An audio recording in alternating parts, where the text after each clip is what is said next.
J'ai empoisonné le vin de mon meilleur ami lors d'un dîner mondain à Paris, le regardant convulser sous la table pendant que les invités riaient encore de ses blagues. Ma femme, cette vipère aux lèvres carmin, a applaudi le plus fort, ignorant que son tour viendrait après, dans le silence de notre chambre à coucher. Et mes enfants, ces innocents aux yeux écarquillés, ont hérité de la fortune que j'ai volée à ceux qui m'avaient tout pris.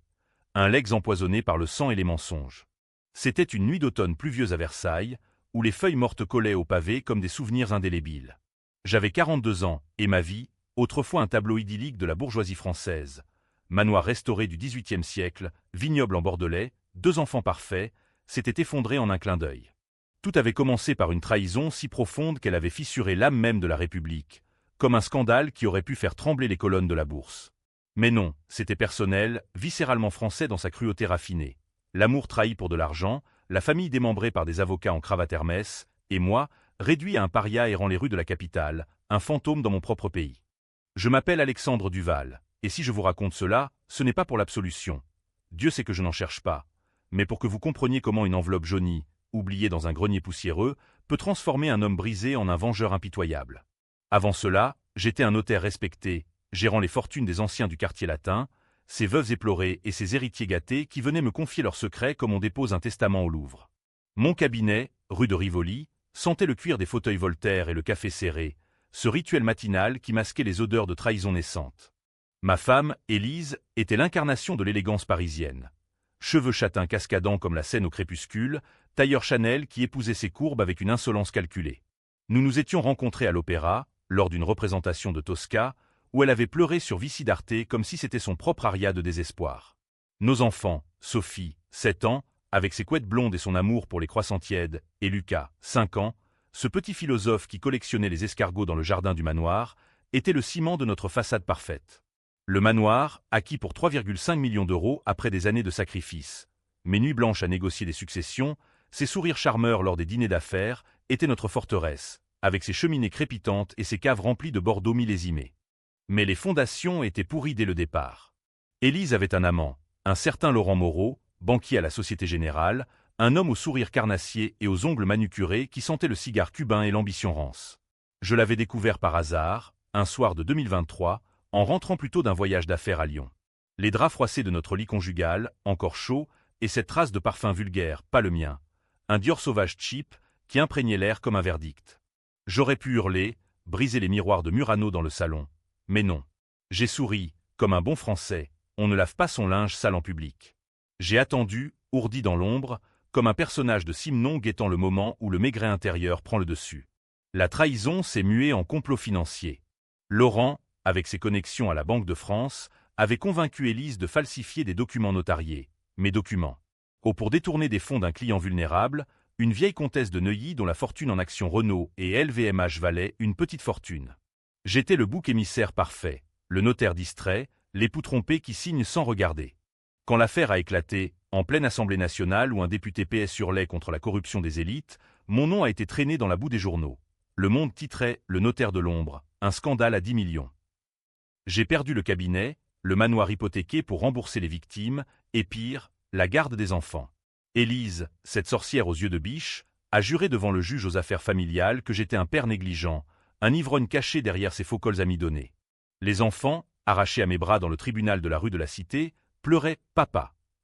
Tandis que Laurent, en costume 3 pièces, l'accompagnait dehors, un bras possessif autour de sa taille. Errant dans les ruelles de Montmartre, dormant sur des bancs près du Sacré-Cœur où les touristes jetaient des pièces comme des aumônes à un mendiant, j'ai touché le fond. La France, ce pays de lumière, m'avait éteint comme une bougie soufflée par un mistral provençal. Les nuits étaient UAMU, hantées par les rires imaginaires de Sophie et les questions innocentes de Lucas. « Papa, pourquoi maman est fâchée ?» J'ai pensé au suicide, ce geste romantique à la française, un saut dans la Seine, lettre à la main comme Rimbaud, mais la rage m'a retenu. La vengeance, cette vieille compagne des ducs de Saint-Simon, murmurait à mon oreille. « Attends, observe, frappe. » C'est alors qu'est arrivée l'enveloppe. Un matin de décembre 2024, alors que la neige saupoudrait les toits de tuiles rouges comme un linceul, un coursier anonyme a glissé sous la porte de ma chambre d'hôtel miteuse, près de la gare du Nord, ce rectangle jauni scellé par un cachet de cire effritée. À l'intérieur, des lettres jaunies datant de 1995, écrites d'une main tremblante, et des photos granuleuses montrant Élise, adolescente, dans les bras d'un homme qui n'était pas son père déclaré. Le secret, Laurent était son demi-frère, fruit d'une liaison illégitime entre la mère d'Élise et un notaire rival, mon propre oncle, mort empoisonné dans des circonstances suspectes. L'enveloppe, cachée dans le grenier du manoir par ma grand-mère, révélait un chantage ancien. La famille Moreau avait ruiné la mienne pour étouffer le scandale, et Élise avait perpétué le cycle en me piégeant, gavant les enfants de mensonges pour qu'ils me haïssent. Le choc m'a cloué au sol, le cœur battant comme un tambour de la Révolution. Ce n'était pas seulement une trahison amoureuse, c'était une malédiction familiale, un nœud gordien de sang impur et d'argent souillé. Laurent et Élise n'étaient pas des amants volages. Ils étaient des complices incestueux, protégeant leur empire bâti sur mes ruines. J'ai ri, un rire hystérique qui a fait sursauter le réceptionniste albanais, car soudain, la vengeance prenait forme. Pas un meurtre impulsif, mais un démantèlement lent, chirurgical, à la manière d'un Dumas révisant le Comte de Monte-Cristo pour l'ère des crypto-monnaies et des leaks numériques. J'ai commencé par me reconstruire dans l'ombre. Un petit appartement à Belleville, quartier des immigrés et des artistes maudits, où l'odeur de tagine se mêlait à celle de la peinture fraîche.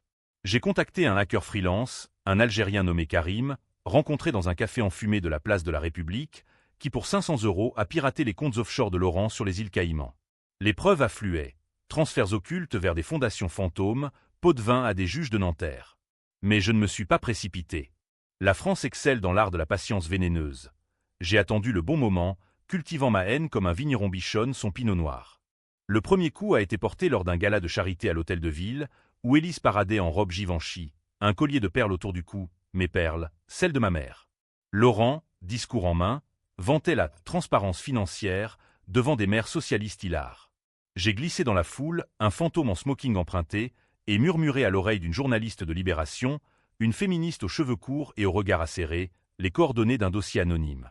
Le lendemain, les gros titres hurlaient « Inceste et corruption », le banquier Moreau impliqué dans un scandale familial. Élise a nié, bien sûr, jurant que c'était un complot de son ex-mari jaloux, mais les photos ont fuité sur Twitter, pardon, X, et les tweetos français, ces lyncheurs virtuels, ont exigé des têtes. Pourtant, elle a contre-attaqué avec une malfaisance qui m'a presque admiré. Un soir, alors que je rentrais d'une réunion clandestine avec Karim, 2 voyous en blouson de cuir m'ont sauté dessus près du canal Saint-Martin. Coup de poing, lame qui effleure ma jugulaire. Laisse tomber, Duval, où tes gosses y passent. C'était le style Laurent, déléguer la saleté au bas-fond de Barbès. J'ai saigné, mais pas crié. Au lieu de cela, j'ai utilisé l'hôpital pour semer une rumeur. Un témoin oculaire, payé grassement, a juré avoir vu Laurent donner les ordres. La police, cette machine rouillée de la préfecture, a ouvert une enquête préliminaire, et pour la première fois, Élise a pâli lors d'une interview télévisée sur France 2, ses yeux fuyants comme un rat quittant le Titanic. Les enfants. Ah, les enfants. J'ai reçu une lettre de Sophie, dictée par sa mère sans doute, mais avec une tache de confiture qui trahissait son innocence. Papa, pourquoi tu es méchant? Maman dit que tu nous as volés. Mon cœur s'est serré comme un étau de la Bastille. J'ai décidé de les approcher, malgré les ordres restrictifs du juge. Un après-midi d'hiver, sous un ciel de plomb normand, j'ai garé ma vieille Peugeot volée près de leur nouvelle école à Saint-Germain-en-Laye. Lucas m'a vu le premier, courant vers la grille avec un cri de joie étouffé. Papa. J'ai serré ses petits os contre moi, inhalant l'odeur de savon et de terre mouillée. Sophie, plus méfiante, a suivi, ses yeux verts, mes yeux, scrutant les miens pour y lire la vérité. C'est pas ta faute, hein? A-t-elle murmuré. J'ai menti, pour la première fois depuis des mois. Non, ma chérie. C'est un jeu d'adultes idiots. Mais le jeu virait au carnage. Laurent, acculé, a lutté comme un beau joueur de pétanque face à un adversaire rusé. Il a fait annuler la garde partagée que j'espérais obtenir, arguant de ma paranoïa post-scandale. Élise, plus vicieuse, a commencé à empoisonner les esprits des enfants avec des histoires. J'étais un voleur, un lâche qui avait fui la famille pour des maîtresses russes. Pourtant, dans ses yeux à elle, lors d'une confrontation au Café de Flore, ironie du sort, là où Sartre disséquait l'existentialisme, j'ai vu la peur, pas celle d'une femme battue, mais d'une aristocrate voyant son château de cartes s'effondrer. C'est là que j'ai planifié le coup fatal, ce qui diviserait les lecteurs en 2 camps. Les uns me voyant comme un justicier hugolien, les autres comme un monstre balsacien. J'ai infiltré leur cercle intime via une fausse identité, Antoine Lefebvre, consultant en vin, recommandé par un contact bidon.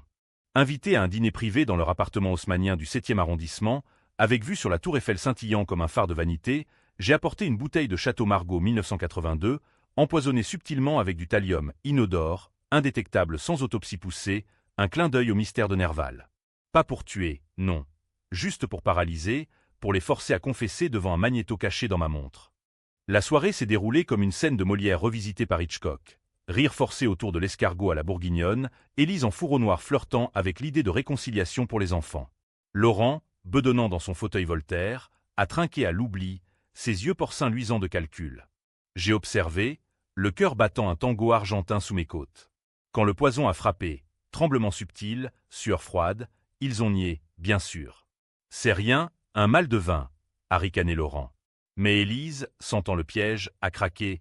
C'était pour nous protéger, Alexandre. Ton oncle. Il nous aurait ruinés tous. Les confessions ont coulé, l'inceste, les faux, le chantage sur la comtesse pour me faire porter le chapeau. Tout enregistré, net comme un verdict de la Cour de cassation.